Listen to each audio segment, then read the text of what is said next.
Jesus. All we want is Jesus. Make room for the King. Make room for the King. Let the King of Kings come. Let the King of Glory come. The Lord of hosts. The Lord strong and mighty. Cherubim,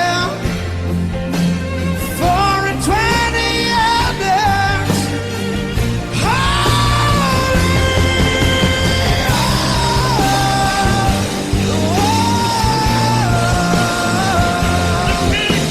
Behold the King!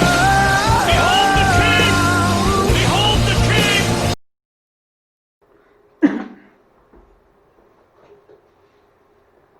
Bondoso Deus, soberano Pai, em nome do Senhor Jesus Cristo, Deus, em tanta presença do Senhor, meu Pai, peço-te perdão sobre os pecados, minhas falhas, transgressões, sobre os está estendidas as tuas mãos, poder, graça, misericórdia, sobre as nossas vidas, sobre Deus, iluminando, Senhor Deus, nos direcionando, nos conduzindo, quem está tomando as tuas mãos dentro do carro, sua casa, sua família, meu Pai, abençoa, sua parentela, dê a glória, meu Pai, em tudo, podemos usar com poder e autoridade, que o Espírito do Senhor está tudo aquilo abençoar a minha casa, minha família, toda a minha parentela, que a mão do Senhor esteja conosco, que nos ao Espírito Santo, que nos direcionar, nos conduzir para a glória e glória do teu nome, meu Pai, em nome do Senhor Jesus. Amém.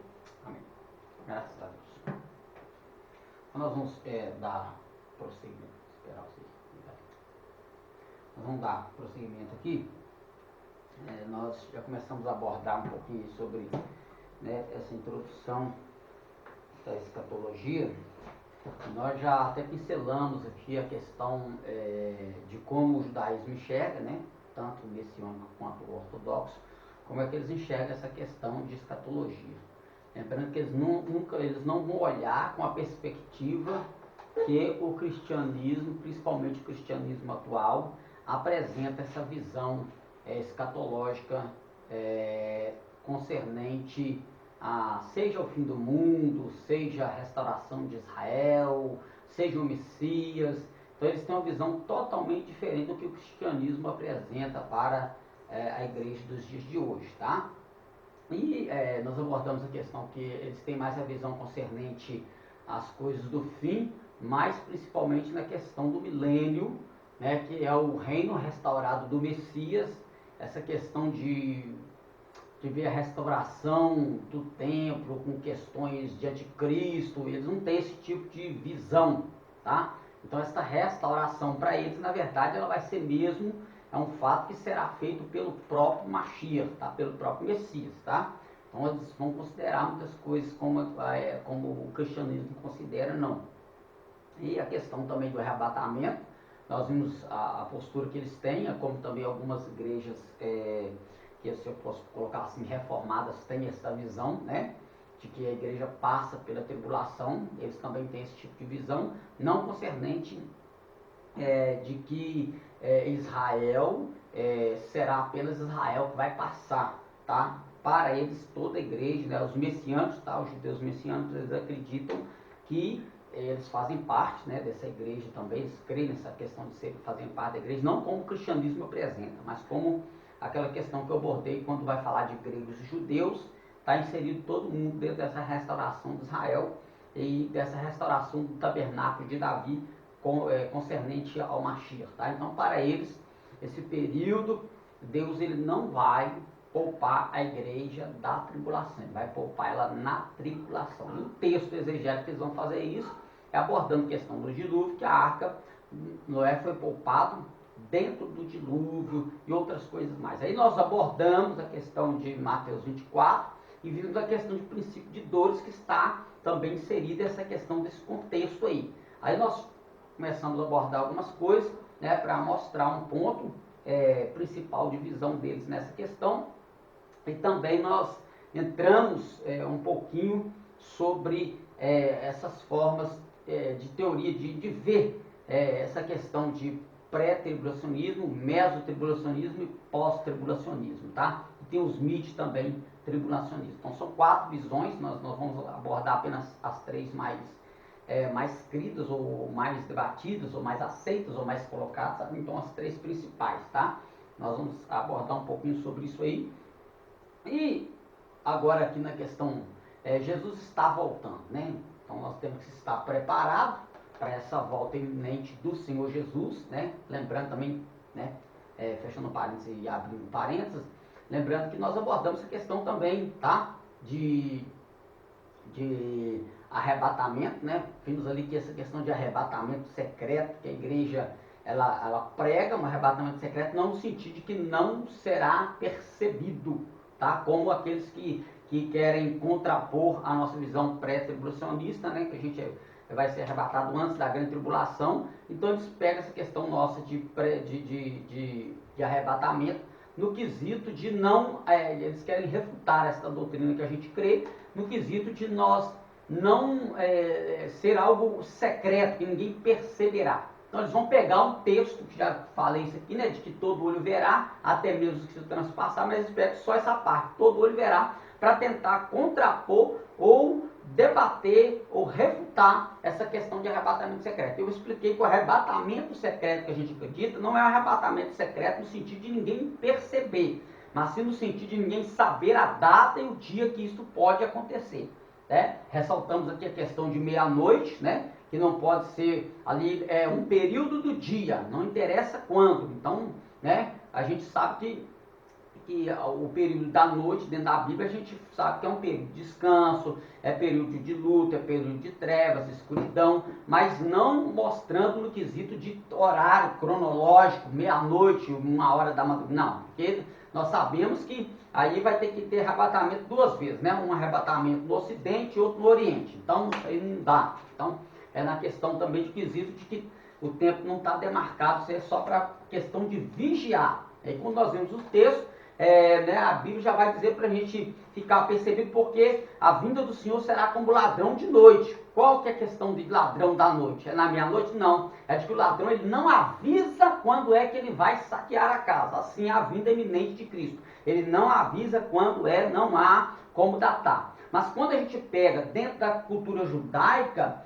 nós temos dentro da cultura judaica, tanto no casamento quanto no noivado, algumas pistas de nós ficarmos apercebidos dentro de algumas festas celebradas no judaísmo, tá? Então algumas festas elas apontam para esse período também e mostrando essa eminência na questão das trombetas, que é o que o apóstolo Paulo vai usar, né? Quando o apóstolo Paulo vai dizer, ante a última trombeta, porque a trombeta soará. Então, quando Paulo faz uso desta frase, ou ele vai falar sobre isso, ele está pegando uma ilustração de uma cultura judaica, de uma festa celebrada, tá? De uma festa celebrada, onde vai ser tocado essas trombetas. Então ele pega, há um paralelismo de figura, de linguagem, dentro dessa festa, concernente ao toque do chofar, do último chofar que é tocado, tá? Então tem uma festa que era específica para isso, e aí isso conota com o arrebatamento da igreja. Não para datar que vai ser na época dessa festa, mas no sentido que essa festa tem,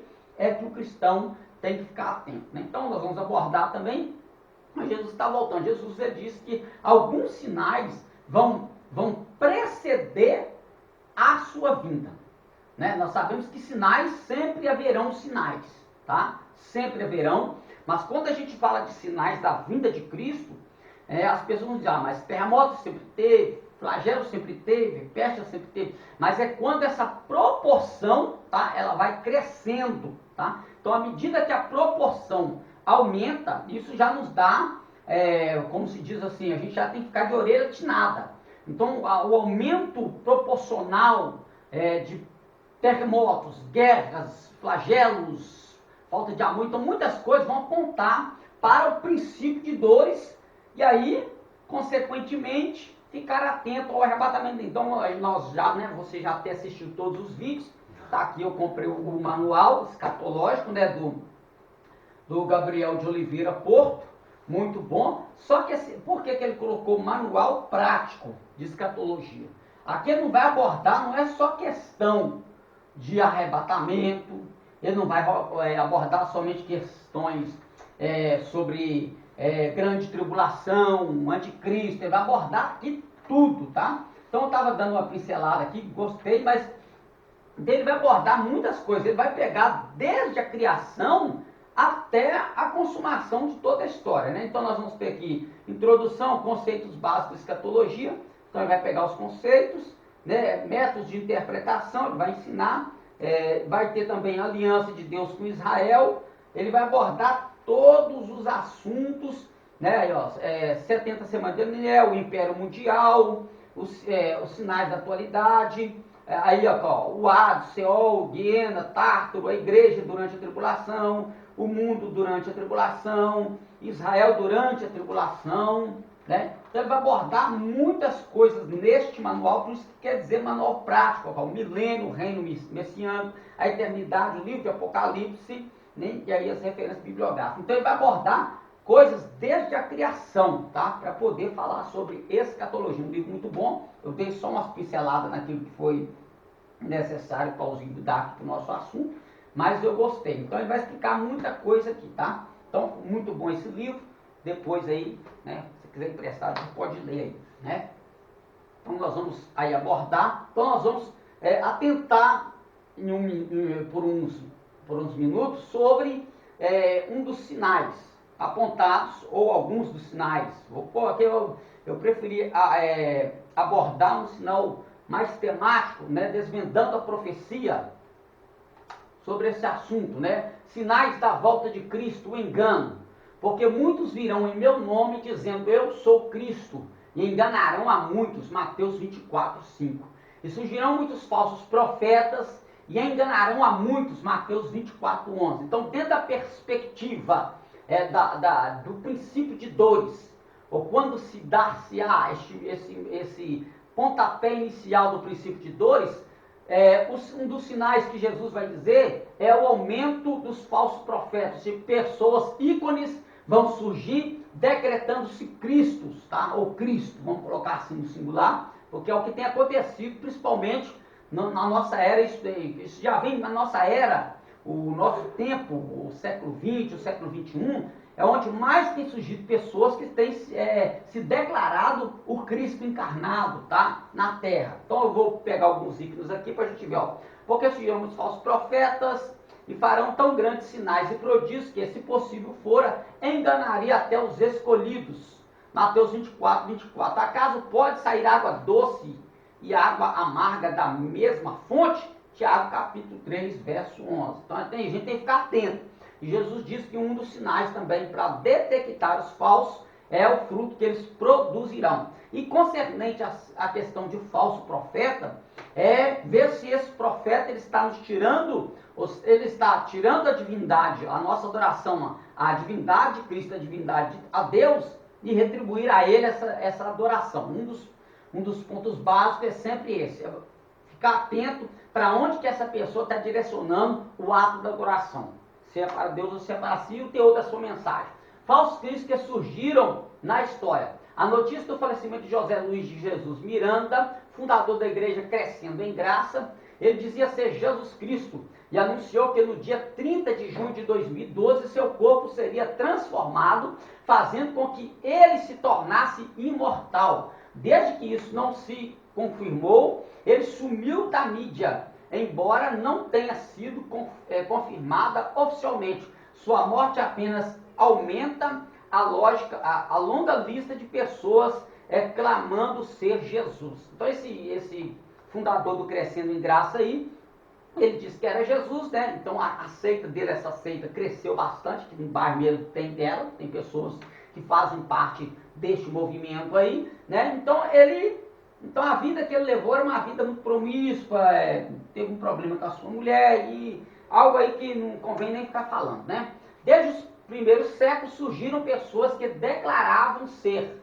ou eram consideradas por seus seguidores a encarnação ou reencarnação de Jesus Cristo, ou ainda a segunda vinda de Cristo, isso sem contar os milhares de casos de pessoas perturbadas mentalmente que fizeram esse tipo de declaração. Então, o camarada era perturbadíssimo. Nós temos um ícone desse aqui no Brasil, tá? O Henrique Cristo. Nós já temos esse camarada aí aqui no Brasil. Então, John Nicholas Stone, de 1799 a 1838, rebelde contra o governo, dizia ser o salvador do mundo.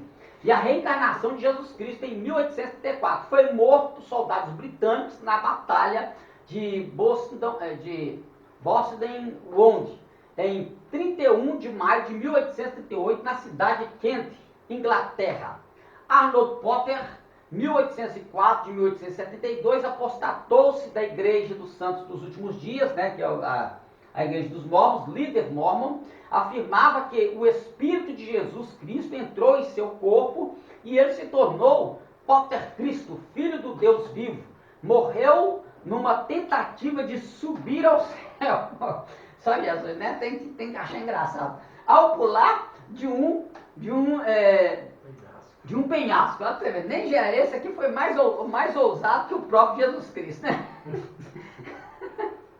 Só Jesus não tem misericórdia, né? Bem cortado. Então aqui este Arnold Porter aí, ó, foi um norte-americano do século XIX que em um belo dia chegou à conclusão de que era o Messias e passou a se apresentar aos demais como Potter Cristo ou Potter Cristo em tradução livre. Então aí o voador aí, ó.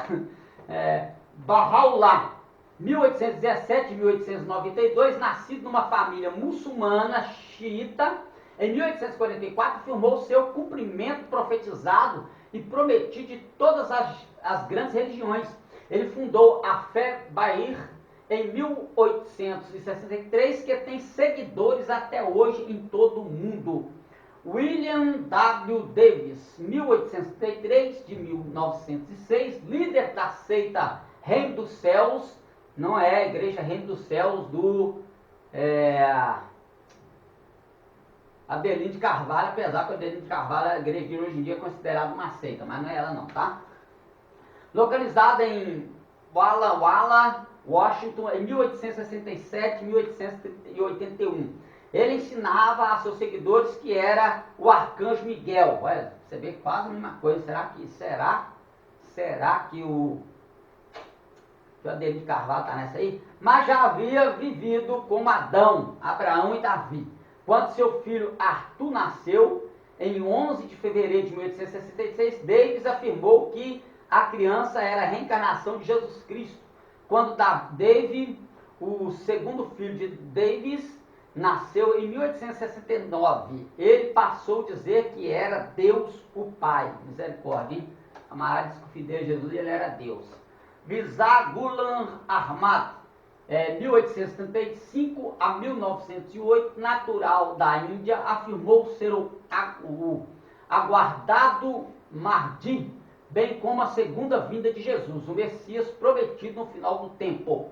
Ele foi a única pessoa na história islâmica que alegava ser ambos. Afirmava ser Jesus no sentido metafórico em caráter. Fundou o movimento Ahmadiyya em 1889, alegando ser comissionado por Deus para reformar a humanidade.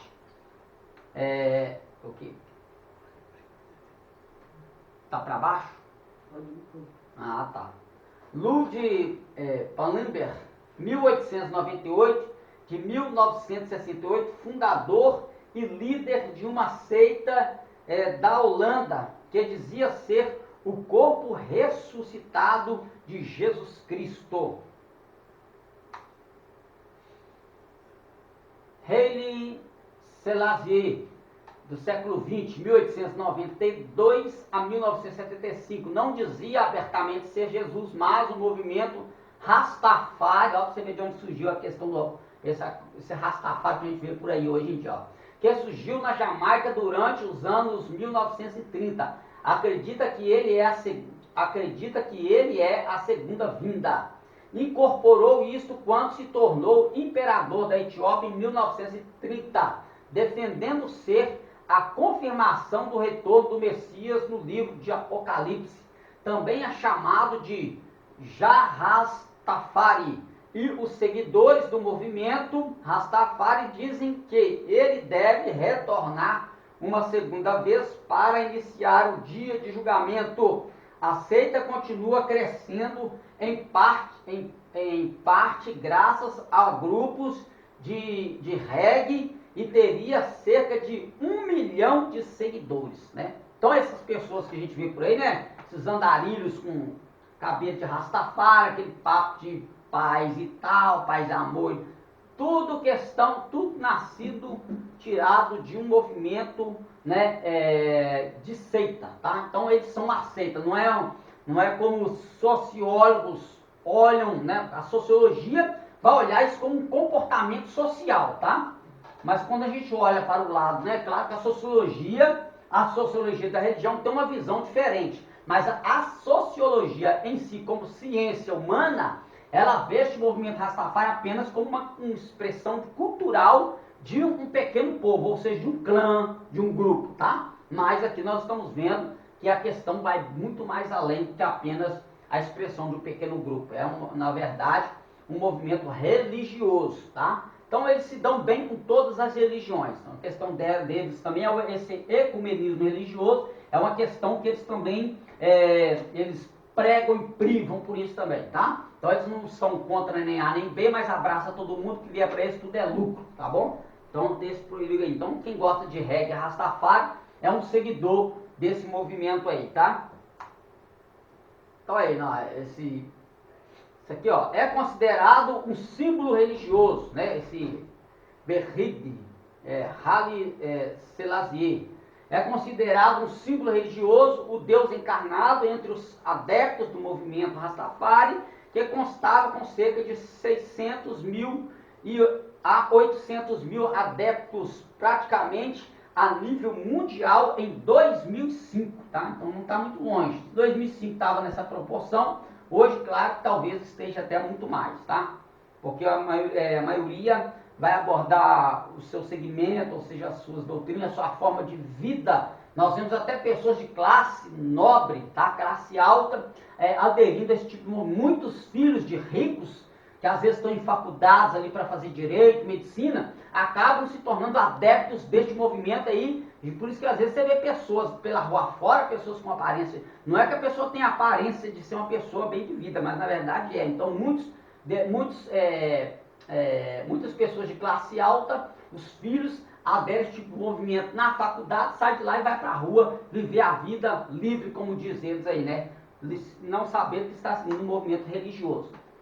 Ernest Norman, em 1971, um engenheiro elétrico que fundou a Academia Unarius de Ciência em 1954. Dizia ser a encarnação terrena de um arcanjo chamado Rafael, mas já vivera na Terra como outras figuras notáveis, incluindo Confúcio, Sócrates e Jesus. Faleceu em 1971, mas a Unarius ainda se mantém e oferece terapia de vida passadas para curar todo tipo de mal. Ou seja, a gente já viu aqui que a coisa é totalmente para o lado espiritual, né? Então essa questão de terapia de vidas passadas é aquela questão da retroceder ao passado, né? Então é um perigo isso aí também. Hã? Dá uma reprimida, tem muitos, não deram? Não tem como reprimir. Mas aí vai ficar, né? Vai ficar bem, ó. Vai perder muita coisa, né? Olha o tanto. Esse aqui então, só Jesus. Olha o Miranda aí. Esse é o nosso ícone aí, né? Esse aqui é famoso, né? Esse Jesus aí é o nosso Jesus, né? Henrique Cristo. Tá aqui do Brasil, né? Ótimo, meu nome. David Shayler, Alan John Miller. Então esse lá de John Miller aí, ó, até a questão dele, essa aparência que ele deixou aqui, por causa de uma fotografia que ele viu de Michelangelo, ele disse, opa, eu sou Jesus, que eu pareço demais. Então começou a deixar o cabelo crescer, e aí ele aderiu a esse movimento e houve muitos seguidores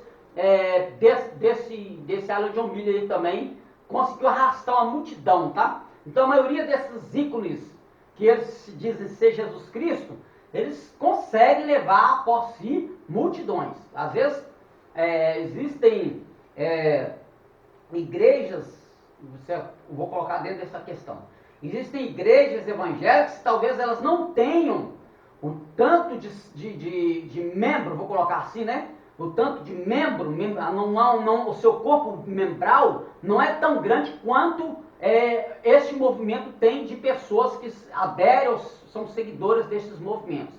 Sempre vai ser apresentar aquilo que a pessoa quer. Ou Por isso que Jesus disse que a porta larga são muitos que entram por ela, né? Exatamente. Mas o que acontece? É porque, na verdade, muitas coisas vai apresentar o que, a maioria desses movimentos eles vão apresentar, que não existe pecado.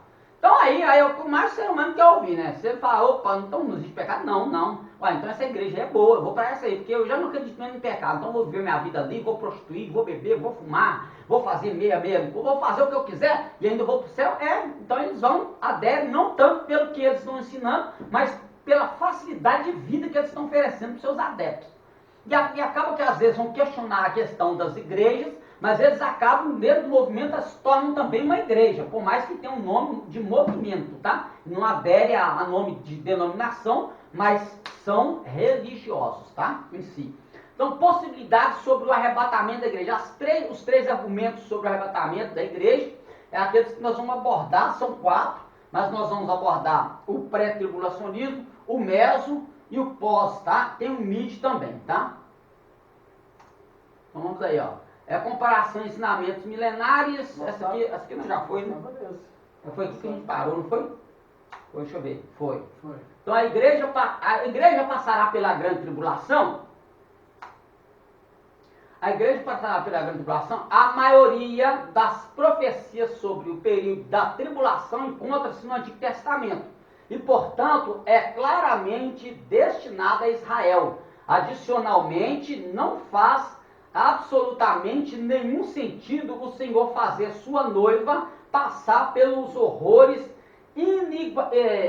inimagináveis da tribulação. Eu vou fazer uma correção aqui, que eu fiz essa correção, mas acabei deixando escrito aqui. Então pode desconsiderar claramente destinada a Israel. Não. Tá? Então vamos fazer essa correção aqui. Não é questão de ser Israel, aquilo que eu abordei. A gente tem que tomar cuidado, porque senão a gente acaba pregando um antissemitismo, tá? Dentro desse conceito aqui. A gente acaba colocando Israel como fora da igreja, tá? Mas não é. A gente já abordei aqui, vou abordar de novo para ficar bem claro, que é a questão que Israel, a igreja, ela é constituída por judeus e gentios. E isso é fato. A igreja, o pontapé inicial do nascimento e do desenvolvimento da igreja foi através do judaísmo. Não que eles trouxeram toda a prática do judaísmo para a igreja. Mas a igreja, os gentios que foram se achegando à igreja, eles foram até o século XVI, se não me falha a memória, a igreja ela vivia com princípios judaicos. Tá? Do século XVI para cá, ela começou a aderir novos pensamentos. Por quê? Porque essa diáspora que aconteceu da destruição do segundo templo, essa diáspora da destruição do segundo templo, retorno, e depois a diáspora do ano 70, depois de Cristo, da destruição do templo, então toda essa diáspora fez com que eles fossem dispersos para várias nações, culturas, né? Então eles levaram a mensagem do Mashiach, tá? Do Mashiach para essas outras culturas abraçaram a fé no Mashiach, mas a forma de vida cultural, desde que não ferisse um princípio bíblico, ela não foi abolida da vida dessas sociedades, tá? Então essas sociedades abraçaram o cristianismo primitivo, mas continuaram tendo a sua vida cotidiana dentro dos seus costumes e culturas. Então muitas coisas não mudaram porque essas coisas não inferiam, ou seja, não feriam, tá? Não feriam princípios éticos bíblicos. Então por isso que a gente vê diferentes formas de apresentar o cristianismo em toda a face da terra. Aqui no Brasil a gente tem uma forma, se for na África você vai ver um outro tipo de forma, se for na China, onde claro que é um país comunista, mas tem. Então todos os países onde o cristianismo foi pregado e foi aceito, o cristianismo está lá com toda a sua pureza judaica, mas com o costume sendo apresentado daquela nação, desde que isto não fira os princípios de santidade da palavra de Deus e da pessoa de Deus. Então Israel, a igreja é composta de judeus e gentios, tá?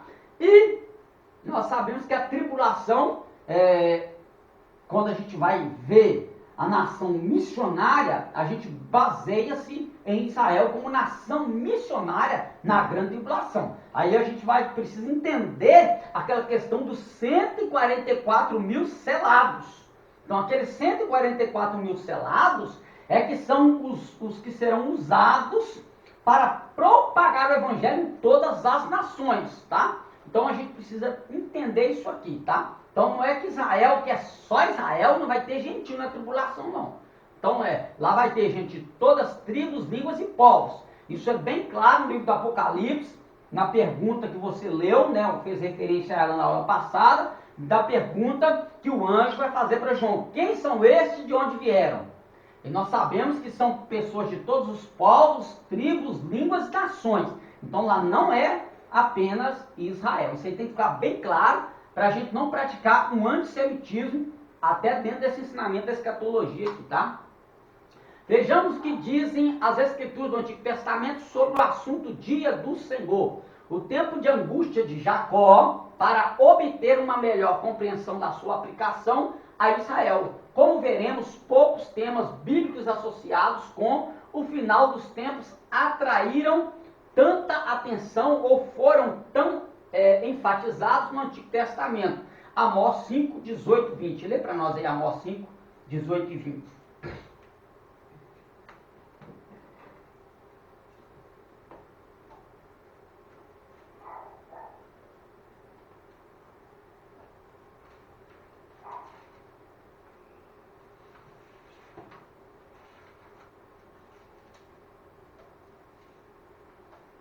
Ai daqueles que desejam o dia do Senhor.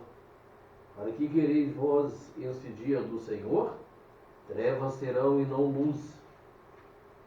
Como se um homem fugisse de diante do leão e se encontrasse com ele um urso, ou como se, entrando em casa, a sua mão encostasse à parede e fosse mordido por uma cobra. Não será, pois, o dia do Senhor trevas e não luz? Não será completa escuridade sem nenhum resplendor? Então o dia do Senhor aqui não é aquilo que a gente vê como o dia do Senhor como arrebatamento da igreja, mas dia do Senhor como um período em que Deus ele vai julgar, né, vai julgar as nações, e aonde dentro da grande tribulação da grande tribulação a gente vê que haverá vários flagelos. Aí nós temos derramar das taças, da ira, 7 trombetas, 7 taças, tá? Então isso está inserido dentro da questão de grande dia do Senhor ou tempo de angústia. Aqui está de Jacó, mas é para Jacó, tá? Mas quando faz referência para Jacó, não está simplesmente falando somente Israel, porque se nós pegarmos a Bíblia ou a nova aliança, a segunda aliança, nós vamos ver lá que ela vai dizer que nós somos, tem que entender isso aqui, quando a Bíblia fala que nós somos um novo Israel do Senhor, quer dizer que o Israel do Senhor mesmo, ele foi desfeito. Não é na questão de ser novo de que Israel deixou de ser do Senhor. Nós somos um novo Israel do Senhor concernente a sermos, né, dentro do ensinamento do apóstolo Paulo de Romanos, capítulo número 11, enxertados, tá? Nós fomos, como João Gêmeos Bravos, fomos enxertados na videira, na oliveira, tá? Então Israel é a oliveira, tá? Só que nós somos enxertados. Então quando dizemos que nós somos o novo, é porque nós somos enxertados em Israel. Sem Israel não tem igreja, isso é fato. Sem Israel não há igreja, tá? Então a igreja existe por causa de Israel e não é Israel que existe por causa da igreja. Embora o dia do Senhor como um termo teológico inclua tudo o que acontece em todo o período durante o qual Deus cumpre suas promessas e traz a história ao fim, a ênfase encontrada na maioria das passagens do Antigo Testamento está no período tenebroso da tribulação e julgamento que iniciará aquele dia. Haverá trevas, aflições e ares, à medida que a ira de Deus for totalmente liberada contra a humanidade rebelde. Comparando Deuteronômio 4, 30, 31, com Isaías 2, 19, Isaías 24, 1, 3, 6, 19 e 21. Jeremias 3, 7, 30 verso 7, Daniel 12, 1, Joel 1, 15, Joel 2, 1 e 2, Amós 5, 18 e 20, Sofonias 1, 14, 15 e 18. Conforme descobrimos nessas passagens do Antigo Testamento, as nações pagãs e o povo eleito de Deus, Israel, então todos inseridos, experimentarão um julgamento divino, pois a abrangência da tribulação será mundial. Então, pronto. Então aqui já está explicado aquilo que eu tentei explicar aqui no slide anterior, né? Então está inserido igreja, gentios e judeus, tá? Gentios e judeus. Como Jeremias disse no capítulo 25, versos 32 e 33, assim diz o Senhor dos Exércitos: eis que o mal passa de nação para nação, a grande tormenta se levantará dos confins da terra, e serão os mortos do Senhor, naquele dia, desde uma extremidade da terra até a outra. Não serão pranteados, nem recolhidos, nem sepultados, mas serão por esterco sobre a face da terra. Texto de dupla referência àquilo que eu expliquei, é uma transição profética.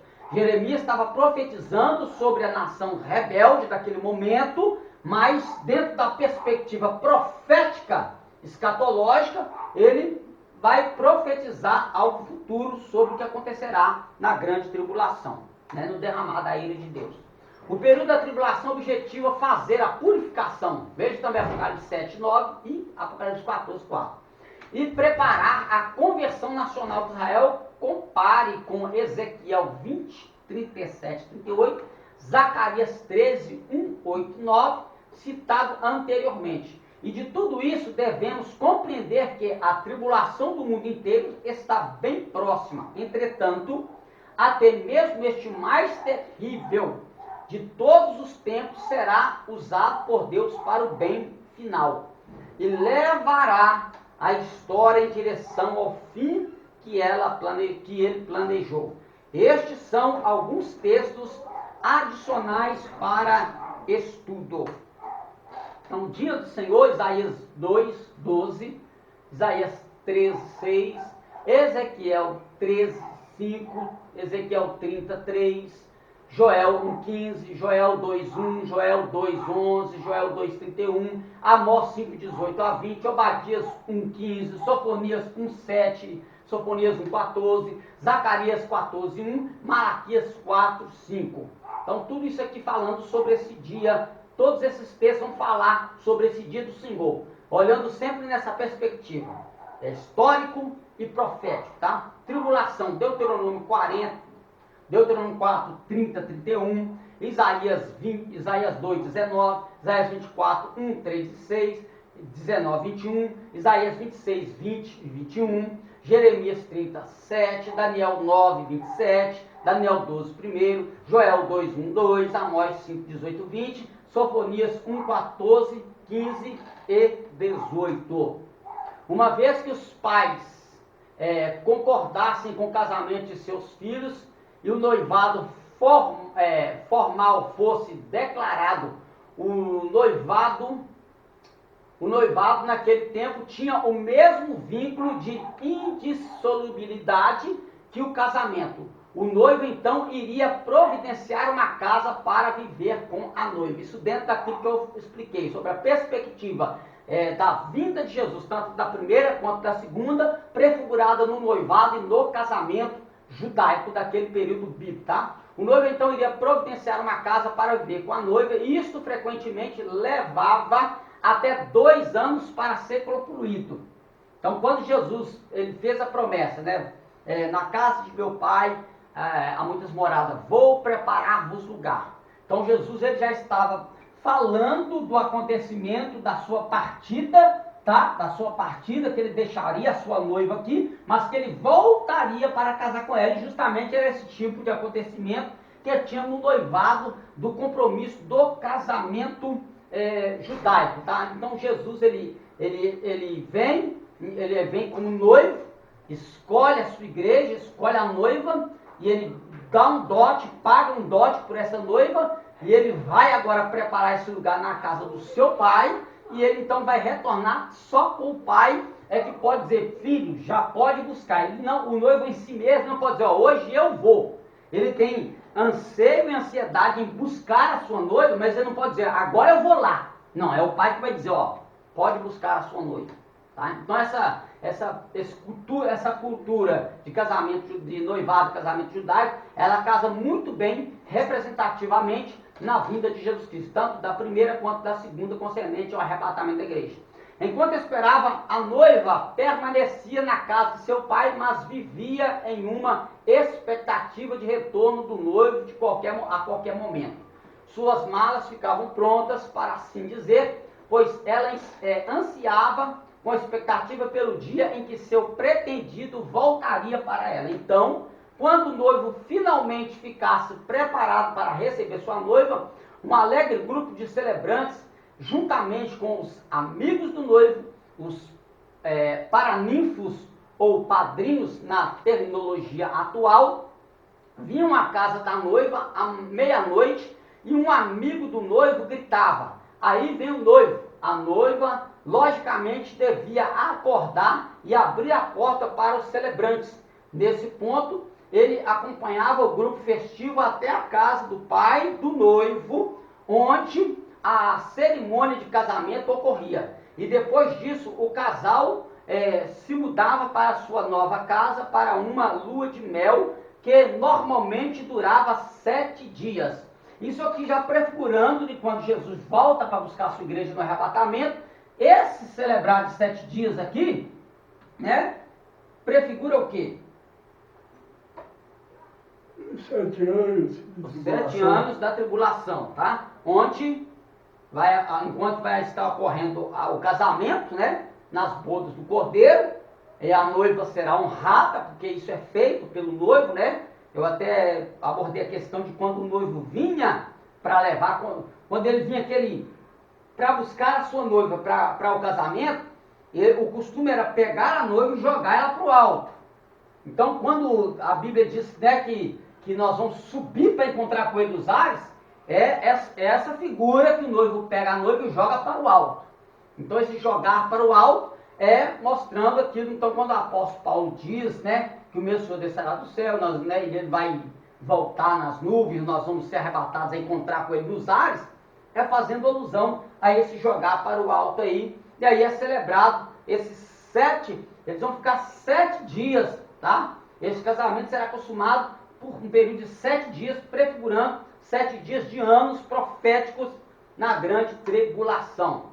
Os paralelos entre o costume hebraico do casamento e o arrebatamento da igreja são inegáveis. A noiva, a igreja, deve esperar a vinda do noivo Jesus Cristo na casa do Pai, este mundo, quando o noivo volta após um período de separação de 2 anos, aproximadamente 2000 anos até aqui. Na verdade, era entre 2 a 3 anos, tá? Era entre 2 a 3 anos. Não era assim, basicamente, tem que ser em 2, tem que ser em 3. Era nesse período, de 2 a no máximo 3 anos, ele vinha. Era o tempo que o pai levava para preparar o filho para receber a noiva, os aposentos que ele precisava ter para receber a noiva em casa e fazer dela a sua esposa. A noiva é levada para a casa do pai do noivo, a casa do Pai Celestial, onde ocorre a cerimônia do casamento, a lua de mel, na nova casa, as moradas de João 14:2. Dura 7 dias, correspondente aos 7 anos do período da tribulação aqui na terra. Então, encontramos outro forte argumento para um arrebatamento anterior à tribulação. Então, casa certinho. Então, não tem como a gente ver a noiva passando por um período de sofrimento quando ela já está com o noivo, tá? Então, não tem esse... Porque o noivo ele vai proteger ela de tudo e não deixar ela passar nem por esse período. Então, nós sabemos que ela está guardada. Então, esse período que ela está guardada, ela não está passando nada, não está todo mundo festejando, tanto do lado de fora, quanto ele celebrando do lado de dentro. Então não tem tribulação, não tem luta, não tem prova, nem tudo, é só alegria, né? Então encontramos outro forte argumento para ali. Em 1 Tessalonicenses 5:9, em que lemos, porque Deus não nos destinou para a ira, mas para a aquisição da salvação por nosso Senhor Jesus Cristo. Então, Deus, nós não fomos destinados para isso, tá? Destinado à questão de a gente estar dentro dos quesitos da salvação de Deus, né? Da graça de Deus. Outra porção das Escrituras que se aplica à nossa discussão encontra-se em Apocalipse 3:10, onde o Senhor glorificado dirige palavras à igreja de Filadélfia: como guardaste a palavra da minha paciência, também eu te guardarei da hora da tentação que há de vir sobre todo mundo para tentar os que habitam na terra. Pense atentamente na palavra hora. É um termo limitado à terra. Uma vez que você saia da terra e do sistema solar, essa palavra não tem a mesma relevância. Tá? Então a questão de cronologia, contar o tempo, né? Enquanto vai estar contando, para Deus um dia como 1000 anos como um dia. Não há na eternidade, não existe tempo, não tem como você contar tempo na eternidade. Então a eternidade é eternidade, tá? Não tem como contar o tempo na eternidade. Se nós estamos lá, para que ficar? Né? Então não tem como a gente embasar essa questão de ficar na grande tribulação. Ele vai nos guardar aí, né? Deu aí? 10 minutos. Só mais 2 aqui. E é para o caráter filadelfense, fiel dos cristãos genuínos, que estiverem vivos naquele tempo, que a promessa é feita: eu te guardarei da hora da tentação que há de vir sobre todo o mundo. Observe que a promessa é guardar da hora, e não guardar na hora, tá? Na hora, mas da hora, da tribulação, como alguns pós-milenistas insistem que é o caso. Noé foi salvo da ira de Deus no dilúvio, mas passou pela hora. Ló foi salvo da ira de Deus, mas passou pela hora. Jesus Cristo promete à igreja que o livrará da hora da provação que virá sobre todo o mundo. Pastor, Sim. mas quando ali eles falam que Noé passou pela tribulação, né? Uhum. Mas a Bíblia vai nos dizer que quando a água desceu, a água que era a tribulação, que era o juízo de Deus sobre aquele povo, Noé já estava na onde? No repouso. No repouso. A água era o O nome repouso. dele é esse, né? Noé significa repouso. Então, ele já estava no repouso já. A ira de Deus ali é a água, é a inundação. E Noé já estava dentro da arca já. Tanto que aqueles que estavam por lá de fora gritou para ele abrir a arca. Ele falou: não tem como, o anjo fechou por lá de fora. Não foi eu não. Não foi eu não. E aí nós podemos colocar o quê? Que está acontecendo a tribulação e ele está por cima dela. Exatamente. Você acha que Noé estava passando aflição dentro da arca, sendo que Deus já colocou ele dentro do repouso? Ele estava passando aflição, estava lá desesperado, achando que a arca ia afundar. Que, irmão? Tudo aponta Ele para o alto. estava no alto. Exato, tudo aponta para o alto. Logo fugiu para onde? Para o vale? Pro alto das Campinas aí. Para o monte. Então tudo aponta para escapar desse momento tribulacional, ou seja, que for dilúvio ou destruição de Sodoma e Gomorra, está apontando tudo para cima. Não tem ninguém para baixo, não tem ninguém para debaixo de água, né? Submarino, não. É tudo para cima. Está bem colocado essa percepção que você teve bem colocada, né? Então esse é o problema, a problemática deles está aí, tá? Mas só que nós temos que entender que, por mais que o texto está falando de um livramento, ele não está falando de um livramento futuro.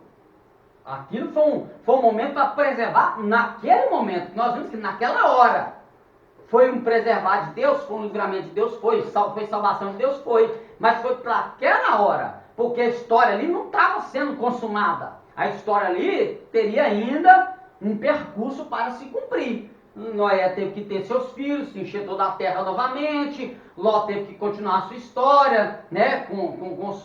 Por mais que ele tinha lá o seu parentesco, os patriarcas, nós vemos Moabe, né? E Amon, né? Nós vamos ver Moabe, Amon, os amonitas, os moabitas.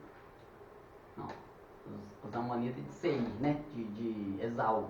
Moabes e moabitas, moabitas e amonitas mesmo. São moabitas e amonitas. Então nós vimos que tudo tem um tempo, tudo está dentro do tempo. Então a questão, eu não posso pegar aquilo ali e colocar ele como se fosse algo lá do futuro. Nós podemos ver que ali não dá nem para você colocar naquele quesito que eu falei sobre profecia. acontecendo um acontecimento profético. Pode ter uma simbologia, pode ter uma simbologia, mas ela não vai casar com aquilo que a gente faz determinado, igual a gente viu as profecias da grande tribulação sobre o dia do Senhor. Então é algo histórico, mas com visão profética, uma transição profética. Como é que eu faço isso com o dia de Noé, o dia de Ló? Naquilo que Jesus falou, como foi nos dias de Noé, como foi nos dias de Ló. Mas qual que foi a perspectiva que Jesus tem? Qual perspectiva Jesus falou sobre Noé e Ló? Princípio de dores. Para alertar, Né? Princípio de dores. Ficar atento. Qual foi a voz do anjo para Ló que não queria sair com a mulher? Escapa-te por tua alma. Tá? Então ali não foi um sotério, foi um sozo. A palavra ali é sozo. Sozo quer dizer, escapar pela sua vida de carne mesmo, assim, ó, você não morrer corporalmente, tá? Escapar da sua vida física, não é livrar a sua alma. Então, né? Beleza. Onde que eu parei aqui? Outro ponto interessante é que a igreja é mencionada frequentemente até o Apocalipse 3, mas então no verso 1 do capítulo 4, João recebe uma súbita ordem: sobe aqui, simbólica do arrebatamento. E a igreja não é mencionada novamente até muito mais tarde, onde o encontramos como a esposa do Cordeiro no capítulo 21. Então a gente vai parar por aqui.